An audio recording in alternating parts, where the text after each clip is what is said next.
All right, what is going on, big dogs? Today's video, we are going to go over the patch notes for the test realm. Now, in the last video, I said I'd provide a link in the description to the patch notes. I cannot do that because these are PTR patch notes, but they are available on here. You guys can read them. We can go through them together and all that fun stuff. Keep in mind, these are changes coming to the PTR, and through iteration and testing, they will make to the live server. It just kind of shows you, the reason I do these videos is it gives you a direction and where they're heading, what kind of fixes are coming, and we get to talk about those fixes before they go live onto the Alpha 2 server. So, let's dive into it. Archetypes and characters. Improved animations for character abilities when entering view. Enchantment visual effects now apply to all weapon types. This is great. I'm looking forward to this. Fix the bug causing the wand's deadly extended finisher to deal excessive damage.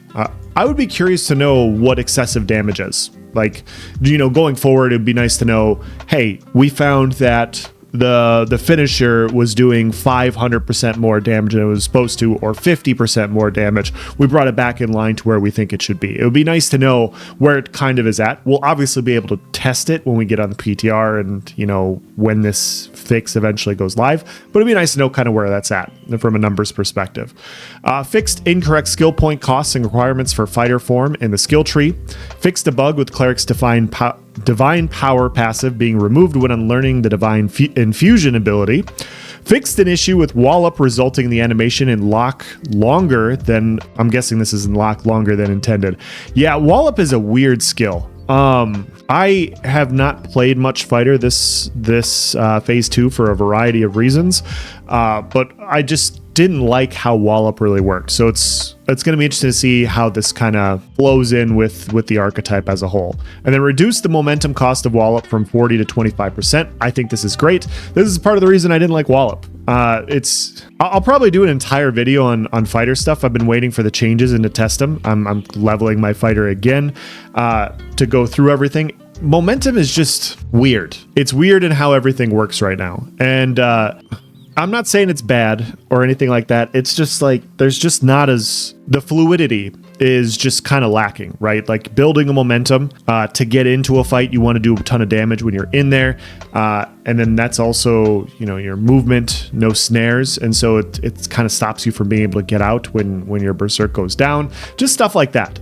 Then you have to work at range in order to build the momentum, in order to move in. And when you're working at range in a high damage meta, you know, you're just kind of pressured, and then you feel kind of like forced to go in earlier than you really want to, because if you don't go in, you're going to die. It just, I don't know. There's a bunch of things going on with fighter that some of it's like meta specific and some of them is archetype specific, and it's tough to dissect the differences. But that's not what this video is. I just kind of wanted to explain where I was going. Siege added a repair vendor to Siege respawn camps and fixed Siege banner visual effects. Guilds improved descriptions, icons, and features for guild commodities. Skill trees and XP to enhance clarity. Added additional events to Guild Wars. Excellent. Economy added new gatherable poppy variants, introduced additional crafting recipes in the Sand Squall Desert. Oh, here come the crafting recipes. Interesting. Added coal to stone gatherable drop tables. Super, super interesting. Super interesting for certain crafters who I am sending a message to right now because I just saw this and we were talking about it a few days ago. Added new trainable beasts for a particular named NPC's reward table.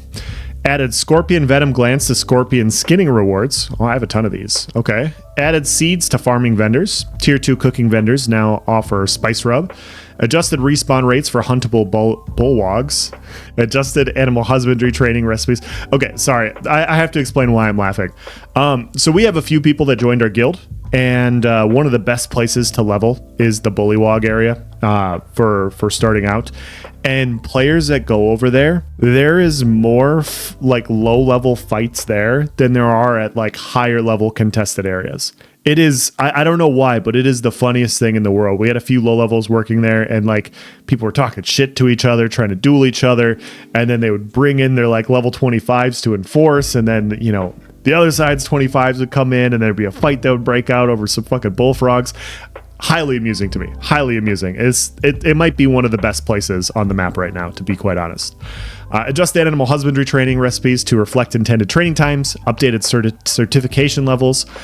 I will read today, guys. I'm sorry. Updated certification level checks for Sand Squall Desert gatherables.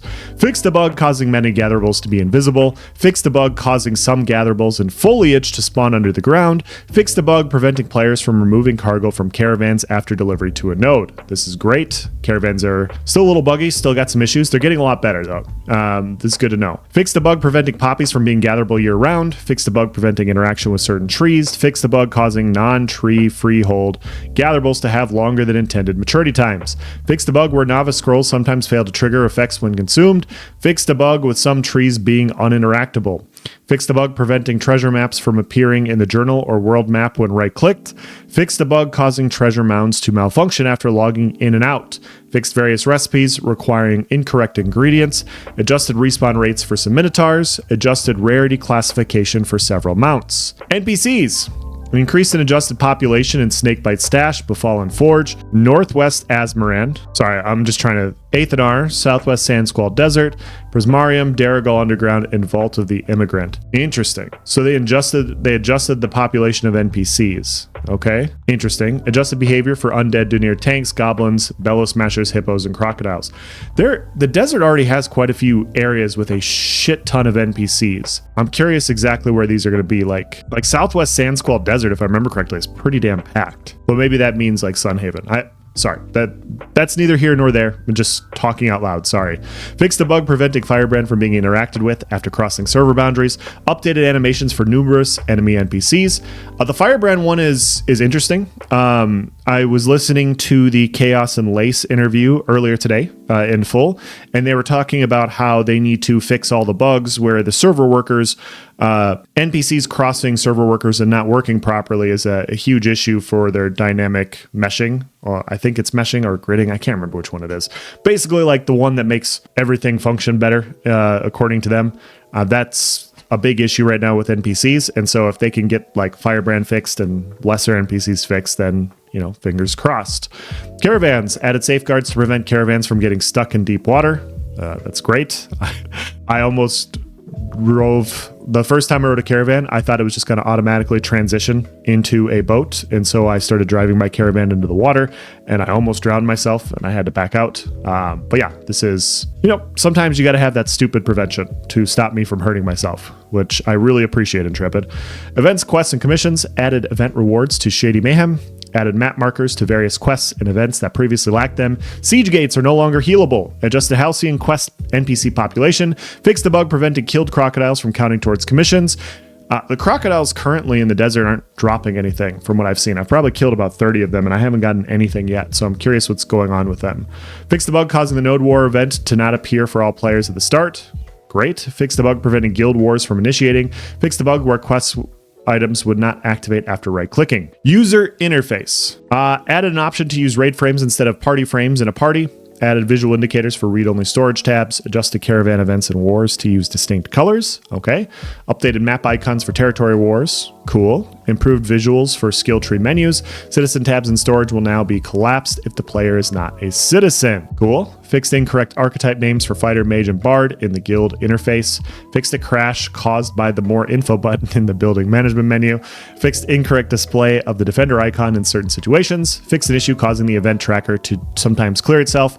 Materials will now deposit into the second node storage slot when right-clicking. The fast crafting menu can now display multiple results. The storage clerk interface now populates the crate area with all previously visited nodes.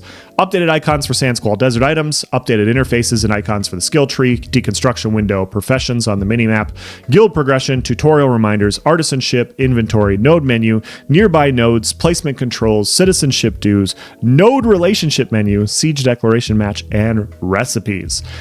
Caravan component replacements now trigger a proper warning modal. Visuals, adjusted collision for various environmental objects, fixed a visual bug affecting palm trees at a distance in the Sand Squall Desert, fixed floating assets in and around Samia's Hope, resolved multiple causes of sudden brightness increases, excellent. Fixed typos and refined text for certain quests and events. Improved gem translucency. Interesting. Updated visuals for some node buildings. Updated the environment in the Sand Squall Desert. Oh, we got another improvement in the desert? that doesn't exist? Interesting. I wonder what this one's going to be. Updated lighting for Prismarium, Vault of the Emigrant, Scarab Song, and Sepulcher. I think it's Sepulcher. I think I said it wrong the first time. I think these are the pocket dungeons. Continued work in progress updates for the Sand Squall Desert. Fix the bug. Those are audio. General, fix multiple client crashes, fix multiple server crashes, further removed lingering Christmas themed content from Vera. So that is the end of this video. If you guys have any questions or comments about everything, please let me know. This is just the PTR test notes. I'll say it again. These are just the PTR notes. I'm guessing a big portion of these will eventually make it to live. When that happens, I do not know. Allegedly, we're getting the first rogue test tomorrow. I will have a video coming out with my thoughts on that. I had to redo a video that I was working on last week due to the interview with Jamie Chaos and Annie Lace with Steven, which is a good thing. It's just more information, so it's just taking a little bit more time. More content is coming out is what I'm trying to say. So if you are interested in Ashes of Creation content and you would like to continue following for more, feel free to maybe leave a like. It costs nothing. Maybe subscribe to stay following along to my constant ramblings about this game that I love, or this Alpha 2 that I love that I can't call a game yet. Either way, you do what you want. I will catch you on the next one. Take care, guys. Have a good one.